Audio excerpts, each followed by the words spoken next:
Good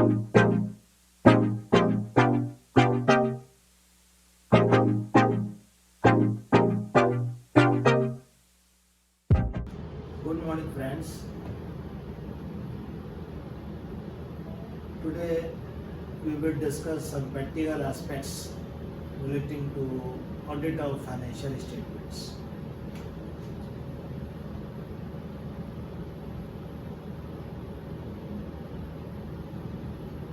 जैसा कि हम लोगों ने पहले डिस्कस किया था कि फाइनेंशियल स्टेटमेंट्स में मेन जो इंक्लूड होता है वो होता है balance sheet, profit and loss account and cash flow statement.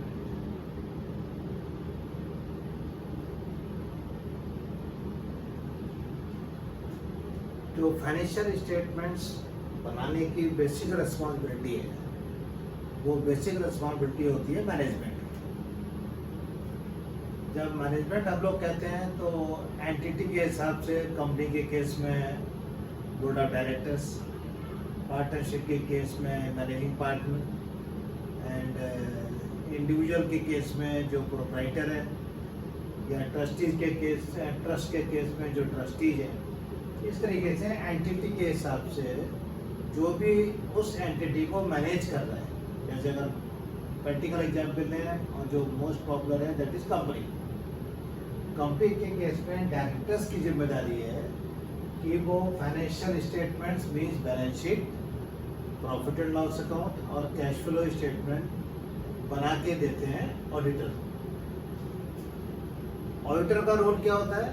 Auditor का रोल होता है कि ये जो फाइनेंशियल स्टेटमेंट्स में मैनेजमेंट इंफॉर्मेशन शो कर रहा है वो इंफॉर्मेशन ट्रू एंड फेयर है या नहीं। अब बैलेंस शीट में जो मैनेजमेंट इंफॉर्मेशन शो कर रहा है इसके पीछे मैनेजमेंट की कुछ एजर्शंस होती हैं जो प्रैक्टिकली कहीं लिखी हुई नहीं होती है, बट दैट इज इम्प्लाइड। तो एज ए ऑडिटर या जब भी हम लोग किसी बैलेंस शीट की या प्रॉफिट लॉस अकाउंट की स्टडी करते हैं तो हमको ये मालूम होना चाहिए कि बेसिक एजर्शंस क्या होती है।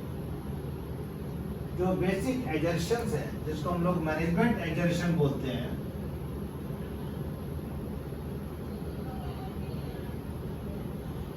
Management assertions. सबसे पहले इसमें मैनेजमेंट एजर्शन होती है that is called existence. Financial statements के थ्रू मैनेजमेंट यूजर्स को यह बताता है कि जो भी बैलेंस शीट में असेट्स और लायबिलिटी शो कर रहे हैं as on the balance sheet date. Suppose करो बैलेंस शीट डेट मेरी 31 मार्च 2022, तो 31 मार्च 2022 को बैलेंस शीट में जो मेरी एसेट्स आ रही हैं या जो लायबिलिटीज आ रही हैं these are existing as on 31 March. अगर कोई एसेट या लायबिलिटी 31 मार्च को एग्जिस्ट ही नहीं करती तो वो कायदे से मेरे फाइनेंशियल स्टेटमेंट में शो नहीं होनी चाहिए। दूसरी मैनेजमेंट एजर्शन होती है या मैनेजमेंट जो कहना चाहता है दैट इज कंप्लीटनेस, कि जितने भी मेरी बैलेंस शीट में असेट्स आ रही है, लायबिलिटीज आ रही है या प्रॉफिट लॉस अकाउंट में जो मेरे एक्सपेंस और इनकम आ रही हैं दीज आर कंप्लीट। इसके अलावा कोई भी मेरी असेट्स नहीं है, कोई भी लायबिलिटीज नहीं है, या इसके अलावा कोई भी मेरा एक्सपेंस नहीं है या इनकम नहीं है, तो दैट इज कॉल्ड कंप्लीटनेस। तीसरा आता है important management assertion that is called accuracy. Accuracy and valuation.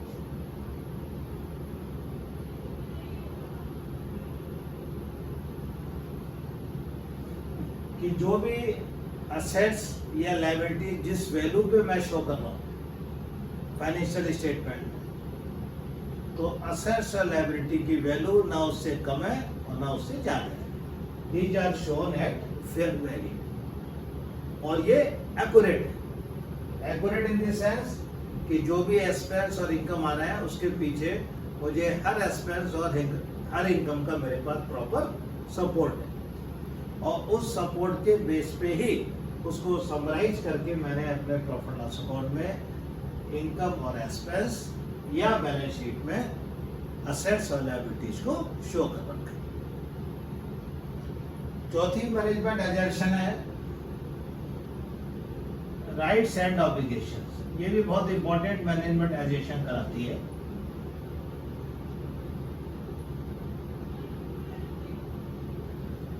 Means assets के केस में ना केवल असेट्स एग्जिस्ट करती हैं, कंप्लीट है, एक्यूरेट है, वैल्यूएशन सही है, लेकिन उन असेट्स पर जो लीगल राइट है वो कंपनी का या एंटिटी का। अगर किसी असेट पर लीगल राइट नहीं है, लैंड है, लैंड के पेपर्स अगर कंपनी के या एंटिटी के नाम में नहीं है, तो वो असेट फिर एंटिटी के असेट नहीं कहलाएंगे। तो मैनेजमेंट जब बैलेंस शीट हमारे सामने रखता है तो ये इम्प्लाइड है, इसके पीछे मैनेजमेंट ये हमको एश्योर करता है कि जितनी असेट्स हैं सब पे हमारा लीगल राइट है, और जितनी भी लायबिलिटीज है सबको पे करने का हमारा लीगल ऑब्लिगेशन। कोई भी लायबिलिटी हम ऐसे करके शो नहीं कर रहे हैं जिसको हमें पे नहीं करना है लीगली, और कोई भी असेट्स हम ऐसे शो नहीं कर रहे हैं जिसके ऊपर हमारा लीगल राइट नहीं। और लास्ट एंड इंपॉर्टेंट आता है that is called presentation and disclosure. Presentation and disclosure, कि जितने भी बैलेंस शीट में या प्रॉफिट लॉस अकाउंट में या कैश फ्लो स्टेटमेंट में आइटम शो करेंगे और जिस तरीके से शो करेंगे that is as per accounting standards, या कंपनी के केस में that is as per companies act. तो अकाउंटिंग स्टैंडर्ड में या कंपनी एक्ट में जब वो कहते हैं कि सारी एसेट्स दो कैटेगरी में शो होंगी, नॉन करंट अलग, करंट अलग, सारी लायबिलिटी दो तरीके से शो होंगी, नॉन करंट लायबिलिटी अलग, करंट लायबिलिटी अलग, ओनर्स इक्विटी अलग। तो जो भी असेट्स और लायबिलिटीज का डिस्क्लोजर है, जो भी इनकम और एक्सपेंस का डिस्क्लोजर है, वो उन्हीं हेड्स में करा गया है जो अकाउंटिंग स्टैंडर्ड्स में स्पेसिफाइड है। इसीलिए अकाउंटिंग स्टैंडर्ड्स की इंपॉर्टेंस होती है। अकाउंटिंग स्टैंडर्ड हमें क्या बताता है कि फाइनेंशियल स्टेटमेंट्स में हमें अपने डिफरेंट आइटम्स का वैल्यूएशन कैसे करना चाहिए, कैसे उनका प्रेजेंटेशन और डिस्क्लोजर करना चाहिए। तो जब भी हम कहते हैं कि बैलेंस शीट या प्रॉफिट लॉस अकाउंट या cash flow statement is showing A true and fair view, इसका सीधा मतलब क्या है कि जितने उसके पीछे मैनेजमेंट एजर्शंस हैं, हर मैनेजमेंट एजर्शन हर आइटम के लिए ट्रू एंड फेयर। अगर बैलेंस शीट में 25 आइटम आ रहे हैं तो वो 25 के 25 आइटम हर मैनेजमेंट एजर्शन को पूरा कर रहे हैं। That is the assurance by the management and that is verified by the auditor based on some evidence. तो ऑडिटर जो एविडेंस कलेक्ट करता है वो किस बात का करता है? वो इन्हीं पांचों बात का करता है कि मैनेजमेंट एजर्शंस के पीछे प्रॉपर एविडेंस अवेलेबल है या नहीं। तो this is very important aspect which has to be considered by the auditor while auditing a financial statement.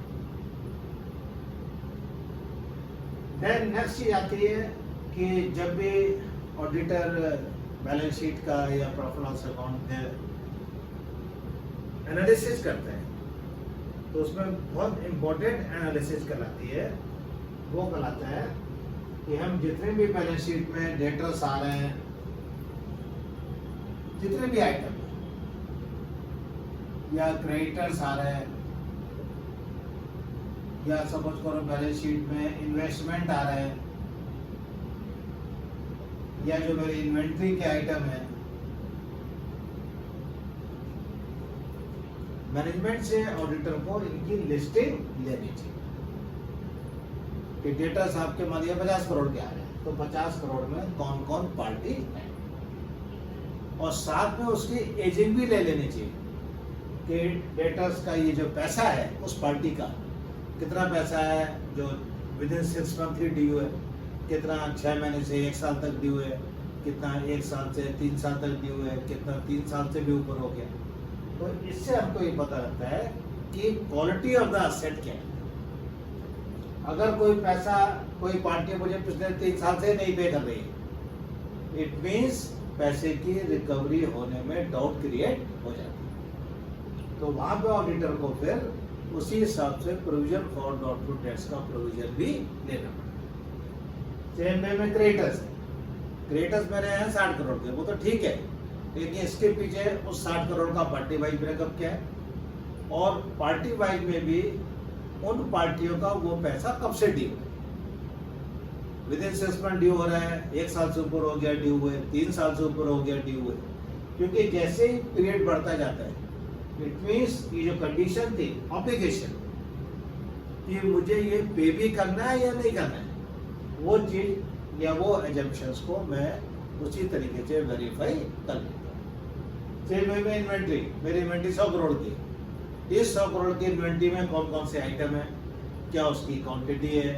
क्या उसकी वैल्यू है, ये इन्वेंट्री की एजिंग क्या है, अगेन एजिंग मीन्स ये इन्वेंट्री मेरे स्टॉक में कब से बढ़ी हुई है, स्टॉक में बढ़े हुए 6 महीने हुए हैं, 1 साल हो गए, 5 साल हो गए, 10 साल हो गए, तो इससे मुझे इन्वेंट्री की क्वालिटी के बारे में पता लग जाता है। Same logic there too investments. तो किसी भी ऑडिटर के पॉइंट ऑफ व्यू से या अगर कोई यूजर है, तो यूजर जब कोई बैलेंस शीट देख रहा है तो उसे केवल रेटर्स कितने हैं, क्रेडिटर्स कितने हैं, इन्वेंट्री कितनी है, इससे सेटिस्फाई नहीं हो जाना चाहिए, बल्कि उसकी एजिंग के ऊपर भी उसको इंसिस्ट करना चाहिए। इसी तरीके से जो ऑडिटर है वो बैलेंस शीट में जितने भी बैंक के बैलेंस आ रहे हैं उसके कंफर्मेशन के लिए इंसिस्ट करता है, और कंफर्मेशन भी ये नहीं जो पार्टी ने बैंक से लाके मुझको दे दिया, बल्कि हमें खुद बैंक जाके और बैंक को ये रिक्वेस्ट करनी चाहिए कि आप पार्टी के बैलेंस का कंफर्मेशन हमको मेल कर दें या हमको डायरेक्ट लेटर लिखें। वो लेटर या वो कंफर्मेशन थ्रू क्लाइंट नहीं आना चाहिए, क्योंकि थ्रू क्लाइंट आने में कहीं ना कहीं पर कुछ मैनिपुलेशन की पॉसिबिलिटी होती है, जिसको हम जब तक डायरेक्ट कंफर्मेशन नहीं लेंगे तब तक वो चीज दूर नहीं हो सकती।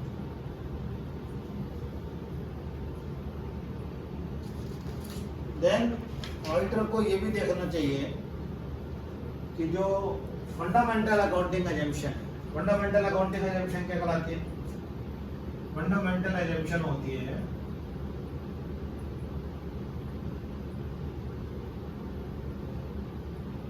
एक्रूअल,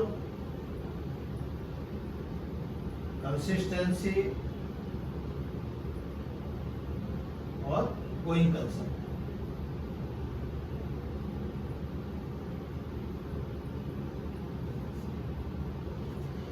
एक्रूअल अकाउंटिंग कंसेप्ट ये कहलाता है कि जो भी हम अपने फाइनेंशियल स्टेटमेंट में एक्सपेंसेस या इनकम शो कर रहे हैं वो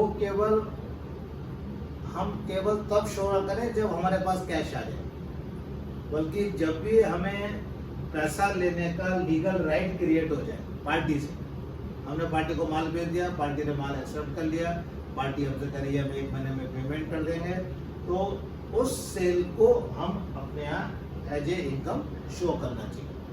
हमें वेट नहीं करना चाहिए कि जब पैसा आएगा तभी हम जो है उसको सेल शो करें। सेम वे में एक्सपेंस, अगर मेरे पास मार्च का रेंट ड्यू हो गया, भले अभी मैंने पेमेंट नहीं करा है, तो उसकी मुझे एक्रूअल कंसेप्ट के हिसाब से लायबिलिटी क्रिएट कर लेनी चाहिए। तो जितने भी मेरे एक्सपेंस और इनकम हैं वो राइट्स एंड ऑब्लिगेशंस के बेस पे अकाउंट पर हो जाएंगे, उसके लिए मुझे कैश देने पे या कैश देने का वेट नहीं करना।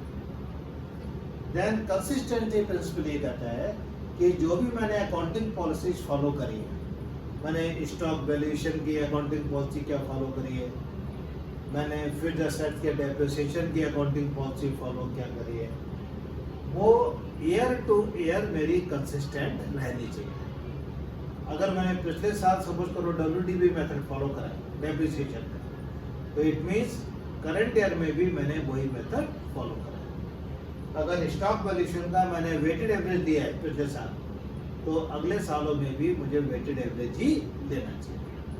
और अगर किसी साल में ये मैंने फॉलो नहीं करा, तो उस साल में फाइनेंशियल स्टेटमेंट्स में मुझे स्पेशली ये डिस्क्लोज करना चाहिए कि मैंने इस एरिया में अपनी अकाउंटिंग पॉलिसी चेंज कर दी है, नंबर 1। और अकाउंटिंग पॉलिसी चेंज करने की वजह से मेरा प्रॉफिट एंड लॉस या मेरी असेट और लायबिलिटीज कितने रुपए से बढ़ गई या कितने रुपए से कम, क्योंकि अकाउंटिंग पॉलिसी चेंज करते ही उसका financial impact profit loss account और बैलेंस शीट में आ जाता है।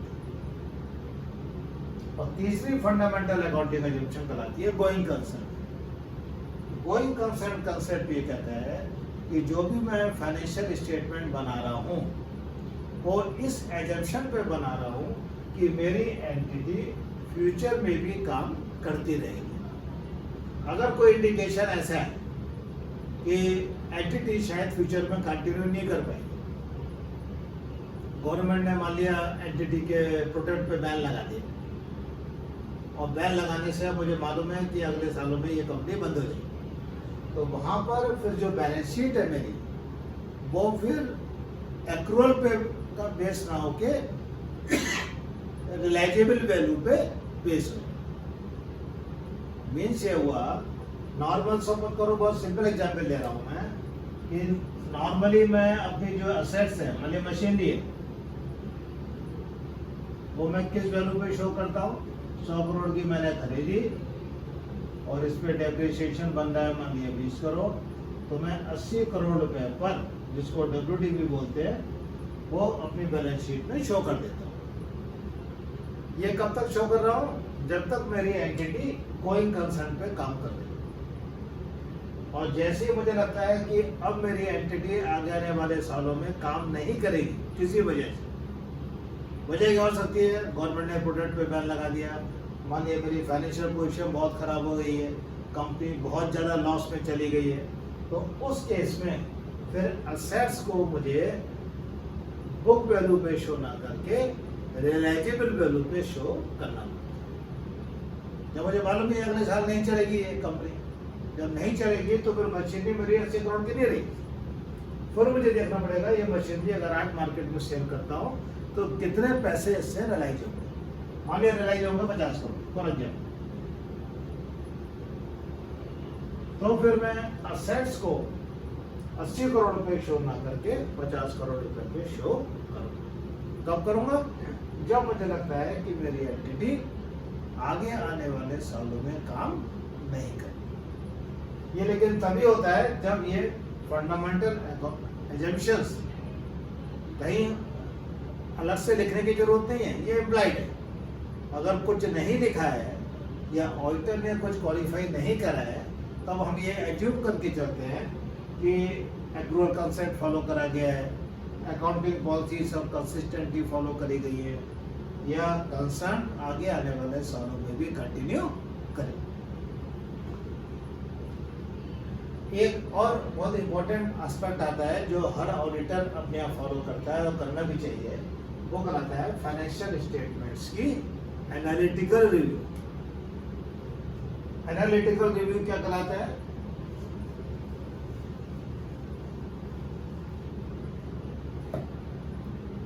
एनालिटिकल रिव्यू कहलाता है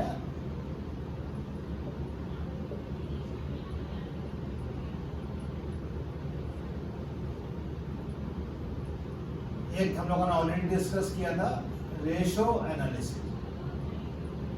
जो इम्पोर्टेंट रेशोज हैं हमें इसकी जरूर एनालिसिस करनी चाहिए। जीपी रेशो का क्या स्टेटस है, करंट रेशो का क्या स्टेटस है, डेट इक्विटी रेशो का क्या स्टेटस है। और रेशो के बाद केवल रेशो निकालना ही पर्पज नहीं है, रेशो में अगर कोई मेजर वेरिएशन दिखाई दे रहा है तो उसका हमें मैनेजमेंट से प्रॉपर रीजन भी लेना चाहिए। तो कई चीज़ें ऐसी हैं जो नॉर्मल ऑडिट में कवर नहीं होती है, लेकिन जब हम एनालिटिकल रिव्यू करते हैं, रेशियो एनालिसिस करते हैं, तो वो चीज़ें उसमें निकल के आ जाती हैं। इसी तरीके से बहुत इम्पोर्टेंट एक कराता है previous year versus current year comparison. Balance sheet का हर आइटम, प्रॉफिट लॉस अकाउंट का हर आइटम, कैश फ्लो के आइटम का पिछले साल में क्या स्टेटस था, इस साल में क्या स्टेटस है, क्या वेरिएशन है, और सबसे ज़्यादा important reason of the variation. ये वेरिएशन एनालिसिस किसी भी ऑडिटर के लिए या किसी भी यूजर के लिए बहुत इम्पोर्टेंट। तो ऑडिटर को previous year versus current year के हर आइटम की एनालिसिस करके और उसके रीजन मैनेजमेंट से पूछने चाहिए, और उन रीजन का देखना चाहिए प्रॉपर एक्सप्लेनेशन मिल रहा है या नहीं मिल रहा है। अगर प्रॉपर एक्सप्लेनेशन नहीं मिल रहा है, इट मीन बैलेंस शीट या प्रॉफिट लॉस अकाउंट में कहीं ना कहीं पे जो ट्रू एंड फेयरनेस है वो क्वेश्चन मार्क हो जाता है उसमें।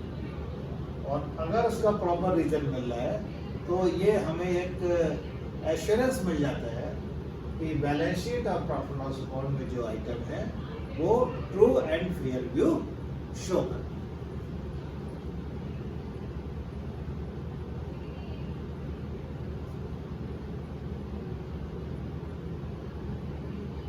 तो जब इस तरीके से ऑडिटर अपनी अप्रोच लेके चलता है ऑडिट की, तो वहाँ पर अपना फाइनल ओपिनियन बनाने से पहले उसको इस एश्योरेंस में बहुत हेल्प मिल जाती है कि जो मैं ऑडिट रिपोर्ट रिलीज कर रहा हूँ और जिसमें मैं ये कह रहा हूँ कि बैलेंस शीट और profit loss account is showing A true and fair view.